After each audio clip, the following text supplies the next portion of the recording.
Escuchas Brain to Brain, el podcast de psicología y neurociencias para entender la mente y el comportamiento humano.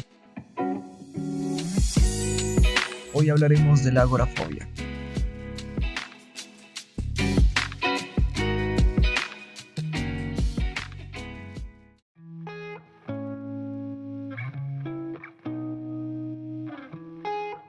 Hola, bienvenidos y bienvenidas a un nuevo episodio de Brain to Brain. Yo soy Víctor y hoy continuamos con nuestra serie de trastornos de ansiedad y en esta oportunidad hablaremos sobre los síntomas, causas y tratamiento de la agorafobia. E igualmente tendremos el caso de Salomón para entender este trastorno de manera más práctica. En la descripción del capítulo encuentras las fuentes usadas para la construcción de este episodio y los enlaces de las redes sociales de Brain to Brain, por donde me gustaría mucho recibir tus preguntas, comentarios o sugerencias de temas para próximos episodios. Y si te gusta este podcast, te agradecería mucho que compartieras nuestro contenido con quien tú desees.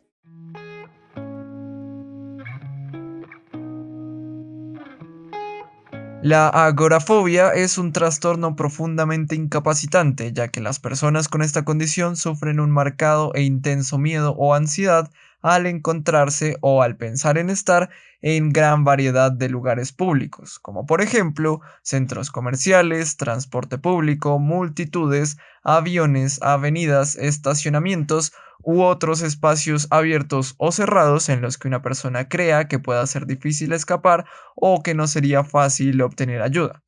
En este tipo de situaciones, o tan solo con su anticipación, las personas con agorafobia empezarán a pensar que algo terrible sucederá y experimentarán un elevado malestar emocional. Y es por esto por lo que dejarán sus trabajos, encargarán sus compras o cambiarán sus rutinas diarias drásticamente. Y hay que tener en cuenta que sería apenas natural que alguien temiera encontrarse en un lugar de la ciudad conocido por su alta criminalidad, o también es razonable que no queramos salir de nuestra casa en medio de una tormenta. Estos son claros ejemplos en los que el miedo nos protege de una amenaza real. Pero el caso de las personas con agorafobia es muy distinto, ya que las situaciones temidas están lejos de ser realmente peligrosas.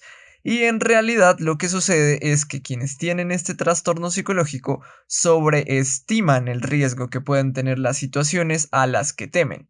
Además, en los casos más extremos, que no son tan raros, las personas con agorafobia se negarán a dejar sus casas y estarán confinados por el miedo y la ansiedad que les causa las situaciones que pueden encontrar fuera de su vivienda. Esto implica que dependerán completamente de otras personas para suplir incluso sus necesidades más básicas. De esta forma, debido a todos los problemas asociados a este desorden mental, las personas sufren un grave deterioro en múltiples áreas de su vida, como en la académica o laboral, y a la hora de establecer y mantener relaciones sociales. Igualmente, alguien que sufra de agorafobia, al experimentar todo este malestar emocional y al perder su independencia, puede desarrollar síntomas depresivos y abusar del alcohol u otras drogas, lo que, contrario de causar bienestar, desencadenará otros problemas. Vamos a ver este trastorno de manera más práctica revisando el caso de Salomón. Salomón es un hombre soltero de 42 años quien vive solo. Él se desempeñaba como gerente de una organización y su vida transcurría con normalidad, hasta que un día, estando en su trabajo, sufrió un ataque de pánico, seguramente provocado por estrés. Desde este punto, la vida de Salomón cambió radicalmente, ya que al día siguiente, desde que salió de su casa para ir al trabajo, se sentía realmente intranquilo y no sabía qué exactamente, pero tenía la sensación de que algo muy malo iba a suceder. El usar el transporte público fue algo verdaderamente desagradable. Salomón no podía estar tranquilo y se sentía mareado y débil. Y cuando llegó al trabajo, las cosas, lejos de mejorar, empeoraron. Al llegar a su puesto, empezó a temer que la experiencia del día anterior sucediera de nuevo, se obsesionó pensando en que había hecho el ridículo con su ataque de pánico y que seguramente lo haría otra vez, y le preocupaba mucho el pensar cómo haría para salir de ahí y llegar a un lugar seguro. Tanta fue la ansiedad que sintió Salomón en ese momento que decidió salir de su lugar de trabajo lo más rápido que pudo. Pero al encontrarse en la calle, su ansiedad y sus preocupaciones no desaparecían y sentía que estaba a punto de sufrir nuevamente un ataque de pánico. Como pudo, tomó un taxi y al llegar a su casa finalmente se sintió aliviado y seguro. Al día siguiente, Salomón no se sentía capaz de salir de su casa y mucho menos de llegar al trabajo, y llamó a su oficina para decir que no se sentía bien por lo que faltaría. Sin embargo, esta situación se repitió por más de una semana, por lo que fue contactado por parte de su trabajo para decirle que no se moleste en regresar, que estaba despedido. Y Salomón tuvo una extraña mezcla de sensaciones, ya que se sentía mal por haber perdido su empleo, pero al mismo tiempo sentía un alivio al liberarse de la presión de tener que salir de su casa. Así, sin empleo y decidido a no querer salir a ningún lugar, en 8 meses Salomón gastó todos sus ahorros en pedidos a domicilio de comida y otros productos que necesitaba. Además, él consumía grandes cantidades de vino cada día para tratar de aliviar el malestar psicológico que lo acompañaba al pensar en las situaciones que le generaban ansiedad o al sentirse completamente confinado en su residencia. Y cuando se quedó sin dinero y sin comida, tuvo que recurrir a su hermano menor, quien se convirtió en su único contacto con el mundo exterior.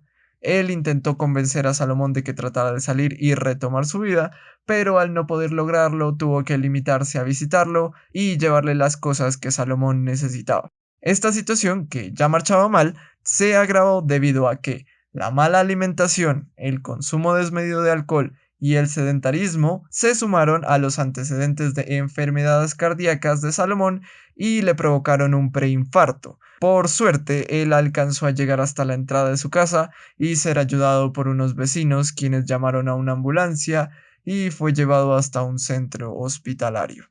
Ahí Salomón fue estabilizado y tras unos días de observación, los médicos lo remitieron para ser evaluado y que inicie un tratamiento con un profesional de la salud mental. En el caso de Salomón podemos ver claras evidencias de agorafobia, ya que producto de su intenso miedo a diversos espacios y situaciones, ha perdido su trabajo y se ha visto realmente perjudicado emocional, económica y socialmente.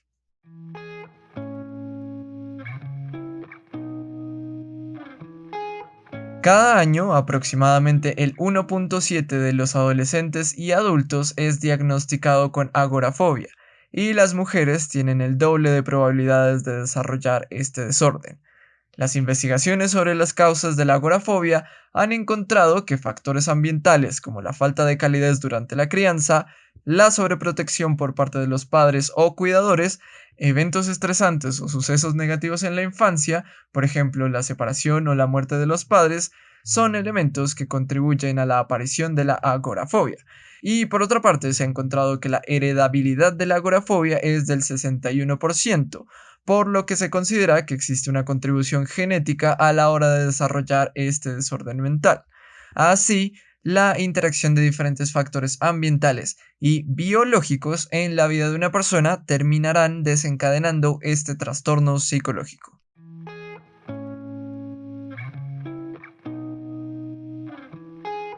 La aparición de la agorafobia usualmente se produce antes de los 35 años, y son realmente pocos los casos que se recuperan de este trastorno psicológico sin recibir tratamiento. Para intervenir en este desorden se utiliza principalmente la terapia psicológica basada en la exposición, en la que se busca que el paciente pueda enfrentar gradualmente las situaciones a las que teme y que mediante su experiencia aprenda que estas situaciones no son peligrosas. Se utiliza este tipo de estrategias principalmente porque estas personas son conscientes racionalmente de que no hay nada que temer en estas situaciones, pero a nivel emocional ellos han desarrollado una respuesta automática de ansiedad en estos momentos. Por lo tanto, a través de su experiencia ellos pueden enfrentar la situación temida y comprobar experiencialmente que la respuesta de ansiedad no tiene cabida en este contexto. Además, esta terapia está usualmente acompañada por mecanismos de reducción de la ansiedad,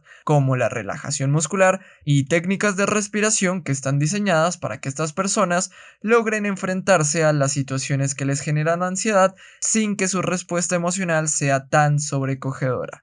Con estas intervenciones, más del 70% de las personas han reducido sus síntomas significativamente, lo que ha tenido como consecuencia que la funcionalidad regrese a sus vidas.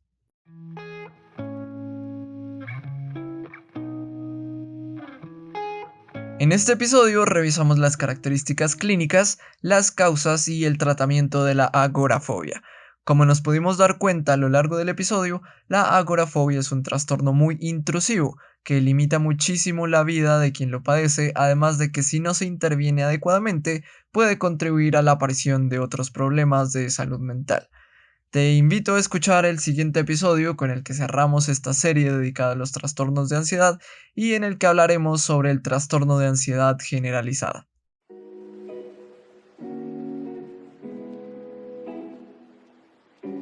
Para terminar, la recomendación de este episodio es la película de suspenso del 2020, La mujer en la ventana. En esta película podemos ver la manera en cómo la agorafobia afecta la vida de la protagonista.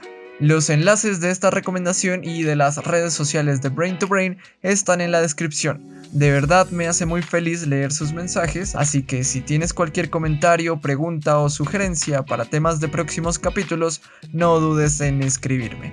Te agradezco mucho por escuchar este podcast y quedarte hasta este punto del episodio. Ya sabes que si te gusta nuestro contenido y quieres apoyar este proyecto, la mejor manera de hacerlo es compartirlo con quien tú quieras. De verdad, eso ayudaría mucho. Eso es todo por ahora, hasta la próxima.